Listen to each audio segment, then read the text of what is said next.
നിങ്ങളുടെ സീസൺ നോക്കുവാണെങ്കിലേ നിങ്ങളുടെ സീസൺ ആയാലും പിന്നെ കഴിഞ്ഞ സീസൺ വരെ ആണെങ്കിൽ പോലും നമുക്ക് നല്ല കുറച്ച് ബോൺസ് കാണാൻ പറ്റുമായിരുന്നു. നല്ലൊരു ഫ്രണ്ട്ഷിപ്പ് ബോണ്ട് അതില്ല.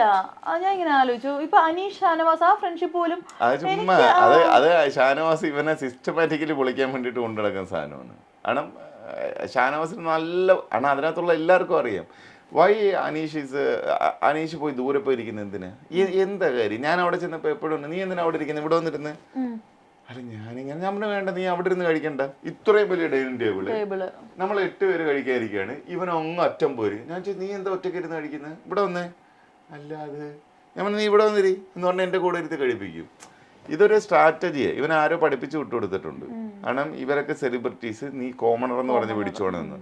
ഈവൻ ലോകത്തുള്ള മുഴുവൻ പിന്നെ യൂട്യൂബിലും ഇറങ്ങിയിട്ട് ലോക പരാജയമായി പോയ ഒരുത്തനാണ്, മനസ്സിലായോ. അവൻ ഓൾറെഡി ന്യൂസ് റീഡറും ഒക്കെ ആയിട്ടിരുന്ന പയ്യനാണ്. അപ്പോഴത്തേക്ക് അവന്മാരും എന്ന് പറയും അത് ലോക്കൽ ചാനലല്ലേ, ലോക്കൽ ചാനലെങ്കിൽ ലോക്കൽ ചാനല്. ഒരു രാഷ്ട്രീയക്കാരൻ എങ്ങനെയാ പിന്നെ സെലിബ്രിറ്റിയാന്ന്? രാഷ്ട്രീയക്കാരനെ അയാളുടെ വാർഡിനകത്ത് മുഴുവൻ നടന്ന എല്ലാ മനുഷ്യരുമായിട്ട് ഇന്ററാക്ട് ചെയ്യുമ്പോൾ he's a celebrity there, is a politician, is a celebrity. പറഞ്ഞേ അല്ലെ എല്ലാരും അറിയില്ലേ, എന്നാ പിന്നെ പിന്നെ സുരേഷ് ഗോപിയും മമ്മൂട്ടിയൊക്കെ വെച്ചിട്ട് ഷോ ചെയ്യാം, സെലിബ്രിറ്റീസിനെ വെച്ച്, എന്നിട്ട് കൊണ്ടിടാം ഇവനെ. അത് ശരി, is already is a wannabe celebrity. അതായത് ഫെയിം ആകാൻ വേണ്ടി എരന്ന് നടക്കുന്ന ഒരു വ്യക്തിയാണ് ഈ പുള്ളി. ഇയാൾ ഉള്ള റിയാലിറ്റി ഷോയുടെ എല്ലാ ഓഡിയൻസിൻ്റെ ഇടയിൽ നിന്ന് നിൽക്കുകയും പിന്നെ ജൂനിയർ ആർട്ടിസ്റ്റ് ആയിട്ട് പോയൊക്കെ ചെയ്യുന്ന വ്യക്തിയാണ്. എന്നിട്ട് പുള്ളി വന്ന് ഞാൻ കോമണറാണെന്ന് പറഞ്ഞു കഴിഞ്ഞാൽ എന്ത് ലോജിക്ക് അതിലുള്ളത്? ബാക്കിയുള്ളവരെല്ലാം ഭയങ്കര സെലിബ്രിറ്റീസ്, മോശക്കാർ, ഇദ്ദേഹം മാത്രം ഭയങ്കര മിടുക്കൻ. ആള് ജൂനിയർ ആർട്ടിസ്റ്റായിട്ട് എല്ലാ ഇതിലും ചെന്നിരിക്കുന്നതല്ലേ. റിയാലിറ്റി പറയുമ്പോഴത്തേക്ക് താഴെ വന്ന് എനിക്ക് അസൂയെന്ന് അതിനകത്ത് മറുപടി പറയാനൊന്നുമില്ല. കാരണം ആ സ്റ്റാൻഡേർഡുള്ള മനുഷ്യരോടൊന്നും മറുപടി കഴിഞ്ഞ് നമുക്ക് ജയിക്കാനും പറ്റില്ല. മാറിപ്പോവാന്നുള്ളത്. അനീഷിന് അങ്ങോട്ടുള്ള ഫ്രണ്ട്ഷിപ്പ് എങ്ങനെയുണ്ടെന്ന് അയാള് ഭയങ്കര ഇൻട്രോവേർട്ട് ആയിട്ടുള്ള ഈ പറഞ്ഞ പോലെ പല ഡിസോർഡർ ഉള്ള ഒരു മനുഷ്യനാണ്. That's reality. അതാണ്.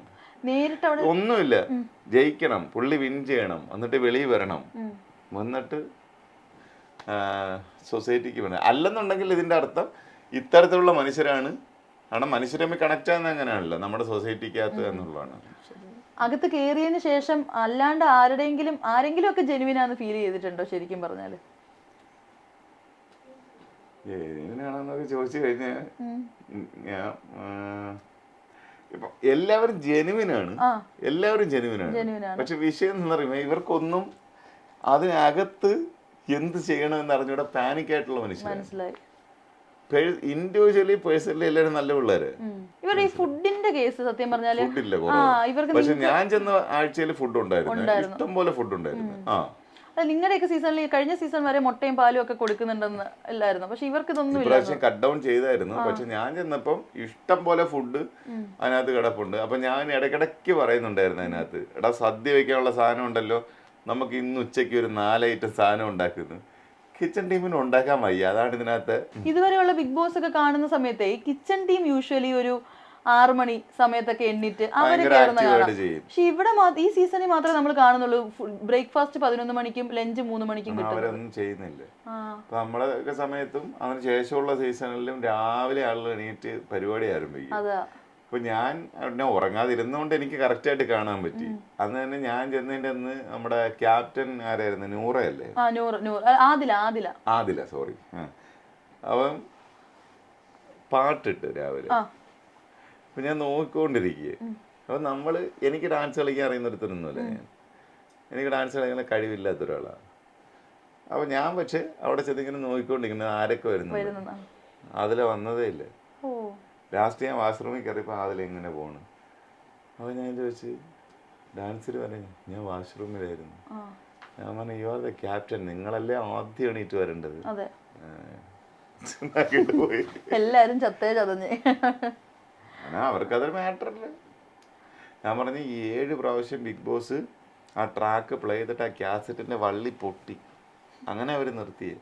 ഒരുപാട് തവണ ഇത് പ്ലേ ചെയ്യോ? 7 പ്രാവശ്യം ഇത് പ്ലേ ചെയ്ത് ഒരു ഫുൾ സോങ് ഇല്ലല്ലേ കുറച്ച് വരികളെ പ്ലേ ചെയ്യുള്ളൂ പ്ലേ ചെയ്യുള്ളൂ. പക്ഷെ അത് റിപ്പീറ്റ് ഇട്ടോണ്ടേയിരുന്നു. ഓ അങ്ങനെ കാരണം ഇതുങ്ങൾ എണീറ്റ് വരാൻ വേണ്ടിട്ട് ഇവർ റിപ്പീറ്റ് ഇടുന്നത്. മനസ്സിലായി. പറഞ്ഞു ഇല്ല 2-3 പ്രാവശ്യം ഇല്ല. ഞാൻ പറഞ്ഞ 7 പ്രാവശ്യം കഴിഞ്ഞപ്പോ അത് ചൂടായിട്ട് ഉരുകി പൊട്ടിപ്പോയെന്ന് പറഞ്ഞു. അങ്ങനെയാണ്. എന്നിട്ടാണ് പിന്നെ എണീറ്റ് വരുന്നതെന്ന് ചോദിച്ചു.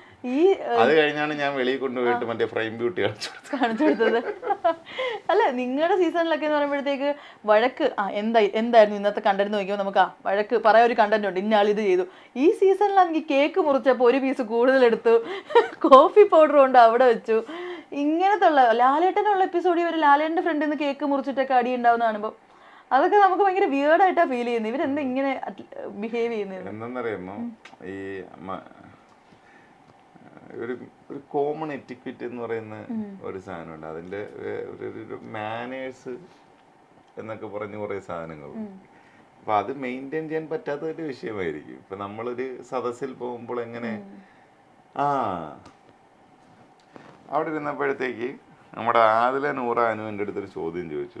ചേട്ടാ ഞങ്ങൾ ചില കാര്യങ്ങളൊക്കെ ഇവിടെ നിന്ന് പറയാറുണ്ടത്, അതെന്താണ് അതിനെ കുറിച്ച് അഭിപ്രായം, വെളിയിൽ അതൊരു വിഷയമാണെന്നൊക്കെ ചോദിച്ചാൽ വെളി വിഷയമാണെന്ന് എനിക്ക് അറിഞ്ഞൂടെ, നിങ്ങൾ എന്താ എന്ന് ചോദിച്ചപ്പോൾ അവര് കീഴ്ശ്വാസത്തിനെ കുറിച്ച് കുറെ സാധനം പറയുന്നു.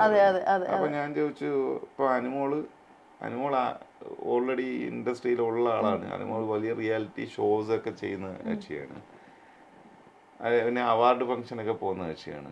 നിങ്ങൾ ഇങ്ങനത്തെ ഒരു സാധനം നിങ്ങൾ 1 ലക്ഷക്കണക്കിന് 10,000 ആളുടെ മുമ്പിൽ ഇരിക്കുന്ന സ്റ്റേജ് ചെയ്യുന്നത് നിങ്ങളെ വായിന്ന് വരുമോ എന്ന് ചോദിച്ചു. അതില്ല. ഞാൻ പറഞ്ഞ് അവിടെ 10,000 ഉള്ളൂ, ഈ സ്റ്റേജിന് പുറത്ത് കോടിക്കണക്കിന് മനുഷ്യർ കണ്ടുകൊണ്ടിരിക്കണം, നിങ്ങൾക്ക് നാണം ഉണ്ടോ എന്ന് ചോദിച്ചു. ചോദിച്ചു സിമ്പിൾ, അതിൽ ഊഹിച്ചെടുത്തോട്ടെ. വേണമെങ്കിൽ ഊഹിച്ചെടുക്കണം. കാര്യം നമ്മൾ തീരുമാനിക്കണം നമ്മൾ എന്ത് അല്ലാതെ മോശമാണോ മോശമാണോ ഇല്ല എന്നുള്ളത് അവനവനല്ലേ തീരുമാനിക്കുന്നത്. നമ്മുടെ സ്റ്റാൻഡേർഡ് നമ്മളല്ലേ സെറ്റ് ചെയ്യുന്നത്. അത് അവരുടെ സ്റ്റാൻഡേർഡാണ്. അപ്പോൾ എന്നിട്ട് പിന്നെ അയ്യോ ഞങ്ങളിത് പറഞ്ഞത് മോശമായി പോയെന്ന് ചോദിച്ചു കഴിഞ്ഞാൽ നമ്മളാരാണ് ഇത് പറയാൻ? നിങ്ങൾ തീരുമാനിക്കണം നിങ്ങൾ എന്ത് വാക്ക് ഉപയോഗിക്കണം എന്നുള്ളത്, എന്ത് പദപ്രയോഗം ഉപയോഗിക്കണം എന്നുള്ളത് നിങ്ങൾ തീരുമാനിക്കണം. അതുപോലെ നിങ്ങളുടെയൊക്കെ സീസണിൽ ഈ വഴക്കൊക്കെ ഉണ്ടാകുമ്പോഴത്തേക്ക് നേർക്ക് നേരെ നിങ്ങൾ എന്തും പറയും, പക്ഷെ വീട്ടിലുള്ളവരെ പറയത്തില്ലായിരുന്നു. പക്ഷെ ഇതിനകത്ത് നമ്മൾ കൂടുതൽ ഒന്ന് പറഞ്ഞാൽ രണ്ടാമത്തെ എല്ലാവരും നിന്റെ വീട്ടിൽ പോയി പറയുക, അങ്ങനത്തെ ഒരു സീസണാ. അല്ലെങ്കിൽ അച്ഛന് വിളിക്കുക, അങ്ങനത്തെ കൈൻഡ് ഓഫ് ടോക്സാ. ആ ഏരിയ ഇടയില്ല. അവരത് ചെയ്യുന്ന ലോജിക്ക് എനിക്ക് ഇതുവരെ മനസ്സിലായിട്ടില്ല. അതിനകത്ത് അത് മാത്രമൊന്നുമല്ല, അതിനകത്ത് ഭയങ്കരമായി തെറിവാക്കുകൾ ഉപയോഗിച്ചിട്ടുണ്ട്. അതുകൊണ്ട് ഞാൻ ക്രിറ്റിക്കലി ഞാൻ അവരടുത്ത് പറഞ്ഞു, ബീപ്പ് ഇടാൻ വേണ്ടി മാത്രം 3 സ്റ്റാഫിനെ എടുത്തിട്ട് അവന്മാരുടെ ജോലി ഇപ്പോഴാണ്, കഴിഞ്ഞ ആഴ്ചയാണ് അവന്മാരെ പിരിച്ചു വിട്ടത്. ഇപ്പോൾ ഒരാളെ ഉള്ളൂ, 2 പേരടുത്ത് പൊക്കോളാം എന്നാണ്, ഇച്ചിരി കുറവുണ്ടെന്ന് പറയും. പച്ചത്തറി വിളിച്ചിട്ടുണ്ട് അതിനകത്ത്. സ്ത്രീകളെയും ഒക്കെ ഒരു മര്യാദയില്ലാതെ അങ്ങോട്ടും ഇങ്ങോട്ടും. സ്ത്രീകളും മോശക്കാരൊന്നുമല്ല, പച്ചത്തറി വിളിച്ചിട്ടുണ്ട്. ടെലികാസ്റ്റ് വന്നിട്ടില്ല. വരാത്തെന്ന് പറഞ്ഞാൽ ബീപ്പ് ഇട്ട് വിടുന്നോണ്ടാണ്. ഒട്ടും. അപ്പം ശരിക്കും പറഞ്ഞാൽ ഇന്നലെ തന്നെ ലാലേട്ടൻ്റെ എപ്പിസോഡ് എന്തോ, ലാലേട്ടൻ്റെ പോഷൻ 1/2 മണിക്കൂർ അത്ര എന്തോ ഉണ്ടായിരുന്നുള്ളൂ. ലാലേട്ടൻ്റെ ഒരു 1/4 മണിക്കൂർ എന്തോ അല്ലേ ഉണ്ടായിരുന്നുള്ളൂ. ശരിക്കും പറഞ്ഞാൽ എനിക്കൊന്ന് ലാലേട്ടന് വരുമ്പോൾ വീക്കെൻഡിൽ പറയാൻ പോലും അത്യാവശ്യം നിലവാരമുള്ള കണ്ടന്റ്സ് ഇല്ലാന്ന് തോന്നുന്നു. അത് ആരുടെ കുഴപ്പമാണ്? കണ്ടിരിക്കുന്നത് നമ്മളുടെയോ ലാലേട്ടൻ്റെയോ ഒക്കെ വിഷയമാണ്, അതിനകത്തുള്ള അവരുടെ വിഷയമല്ലേ.